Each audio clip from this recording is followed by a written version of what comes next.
The studio lights were warm, the band had just finished a bright riff, and Kelly Clarkson was smiling the way she always did when the show felt effortless. Thalia sat across from her, poised and elegant, answering questions about her latest project. At first, the tension was subtle, an eyebrow lift here, a pause that lingered a second too long. Then the conversation shifted. A casual comment about artistic control turned sharp, and Thalia's tone hardened. Kelly tried to steer things back, laughing it off, but the energy had already changed. The audience felt it before they heard it. Words began to overlap. A playful disagreement turned personal, and the room seemed to shrink as the applause sign dimmed. Kelly leaned forward, still smiling, but her eyes were searching. She asked a follow-up meant to soften the moment, something about collaboration and growth, but Thalia interrupted before the sentence could land. Her voice was calm, controlled, yet edged with something heavier. She spoke about respect, about being misunderstood by media, about hosts who smiled while pushing narratives. The crowd shifted in their seats. Kelly's band stopped tapping along. A producer off-camera raised a hand, then lowered it, unsure whether to cut to commercial or let it breathe. Kelly nodded, absorbing the words, and responded with practiced grace. She reminded the audience that the show was a space for honest conversation, not confrontation. She joked lightly about live TV nerves, hoping to break the spell. For a second, it worked. A ripple of laughter moved through the studio. But Thalia didn't smile. She crossed her legs, tilted her head, and said something that landed like a stone dropped in water, quiet at first, then sending ripples everywhere. She questioned Kelly's sincerity, suggesting that the warmth was part of a performance. The smile on Kelly's face faltered, not gone, but strained. She took a breath, the kind singers take before a difficult note. She spoke carefully, choosing words the way she chose melodies, with intention and care. She explained that hosting was about balance, that curiosity didn't equal attack, that conversation sometimes got uncomfortable because it mattered. The audience applauded softly, encouraged by the calm in her voice. Thalia shook her head. She leaned closer to the table, her bracelets clinking softly against the glass. She said she had done enough interviews to recognize when control slipped behind politeness. She talked about power dynamics, about who got to ask questions and who had to answer them. The room grew quieter. Even the cameras seemed to hesitate, lingering on wide shots rather than close-ups, as if distance might soften the moment. Kelly glanced toward the band, then back at Thalia. She tried once more to redirect, mentioning Thalia's music, her legacy, the fans watching at home. But Thalia waved it off, saying this was exactly the problem, deflection instead of listening. The word hung in the air, heavy and accusing. A few audience members gasped. Others sat perfectly still, unsure whether they were witnessing honesty or something unraveling in real time. Inside the control room, producers whispered urgently. The clock was ticking. Live television didn't pause for emotional recalibration. Kelly straightened in her chair, her posture changing in a way longtime viewers recognized. It was the same posture she had when judges pushed too far on competition shows, when she defended contestants, when she drew quiet but firm lines. Her voice remained even, but there was steel beneath it now. She told Thalia that she respected her experiences, but she would not allow her show to become a place where intentions were twisted and accusations thrown without care. She reminded her guest that disagreement was welcome, but disrespect was not. The audience erupted in applause, louder this time, some clapping in support, others clapping because they didn't know what else to do. Thalia's eyes narrowed, not in anger exactly, but in something colder. She said that applause didn't make something true. She accused the show of hiding behind positivity while silencing criticism. Kelly's jaw tightened. She glanced briefly at the camera, aware of millions watching, aware of how quickly a moment could be clipped, shared, misunderstood. She tried one last time to de-escalate, suggesting a break, a breath, a reset. But Thalia stood up instead.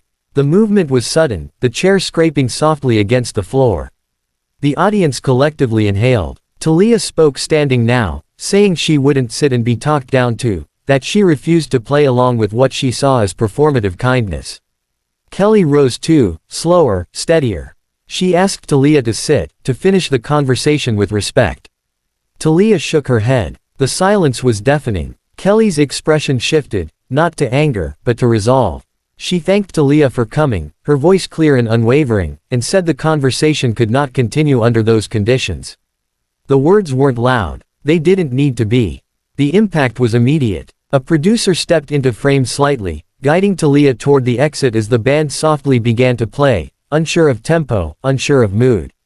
The audience clapped again, awkward and scattered. Kelly remained standing, watching her guest leave, her face composed but eyes reflective. As the cameras cut to commercial, the room buzzed with whispered reactions. Kelly exhaled, placing a hand on the table, grounding herself. Part 1 of the moment was over, but everyone in that studio knew the echo of it was only just beginning. When the show returned from commercial, the atmosphere had changed completely. The band played a softer tune, something neutral and steady, as if music could smooth over the sharp edges left behind. Kelly stood alone on stage for a moment before sitting back down, the empty chair across from her speaking louder than any words. The applause this time was hesitant, unsure whether it was meant to comfort her or signal that the audience was ready to move on. Kelly took a breath and smiled, a real one, though it carried weight. She addressed the audience honestly, acknowledging that live television didn't always go as planned. She spoke about passion, about how creative people often carry deep histories into every conversation, and how sometimes those histories collide in unexpected ways. Her voice never wavered, but there was vulnerability in her eyes. The crowd listened closely, leaning into the quiet rather than filling it with noise. Backstage, Thalia's exit wasn't dramatic, but it was final.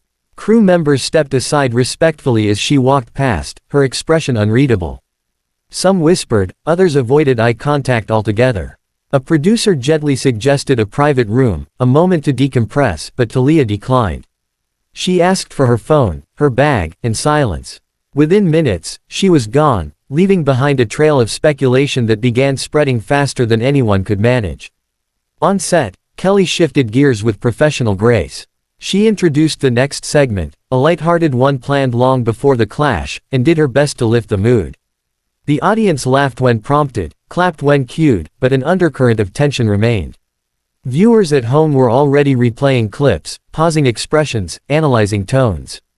Social media lit up in real time, opinions forming and hardening within seconds. After the show wrapped, Kelly retreated to her dressing room. The door closed softly behind her, and for the first time that day, she let her shoulders drop. She sat on the couch, staring at her reflection in the mirror, replaying the conversation in her mind. Every question, every pause, every word chosen or avoided circled back. A producer knocked gently, asking if she was okay. Kelly nodded, then shook her head, then laughed quietly at the contradiction. She spoke with her team openly, not defensively. They discussed what had happened, what could have been done differently, and what lines had been crossed.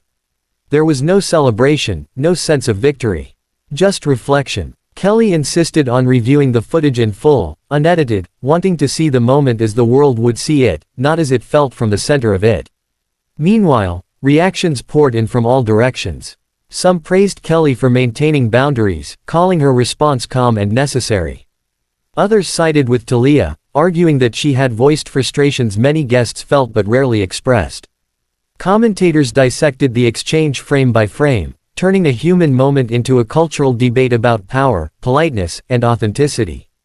By the next morning, headlines were everywhere. Each one told a slightly different version of the story. Some framed it as a shocking meltdown, others as a brave stand. Kelly avoided reading most of it, choosing instead to focus on her routine, school drop-offs, rehearsals, meetings. Still, the noise found its way in. Friends texted support. Industry peers reached out privately, sharing their own stories of live moments gone wrong. Thalia, too, broke her silence, but carefully. She released a brief statement, measured and composed, saying she stood by her feelings and hoped the incident sparked more honest conversations about respect in media spaces. She didn't attack Kelly directly, nor did she apologize. The ambiguity only fueled more discussion, more sides being chosen. Days later, Kelly addressed the moment again, this time on her own terms. She spoke about learning in public, about how leadership sometimes meant making unpopular decisions in real time. She emphasized that kicking someone off the show was never a goal, never a win, but sometimes a necessary pause when conversation stopped being constructive. Her words weren't defensive, they were reflective, grounded. The audience responded differently this time. The applause was steady, supportive, understanding. It wasn't about choosing sides anymore. It was about recognizing complexity. The moment had passed, but its impact lingered, reshaping how viewers saw the polished surface of daytime television. Behind the scenes, policies were reviewed, conversations were had, and lessons were quietly integrated. The show moved forward, as it always did, but with a slightly sharper awareness of how quickly warmth could turn into friction when truth and perception collided. For Kelly, the incident became another chapter in a career built not just on talent, but on navigating humanity in front of cameras. For Thalia, it became a moment of assertion, one that would be debated long after the studio lights dimmed. And for everyone watching, it was a reminder that live television wasn't just entertainment.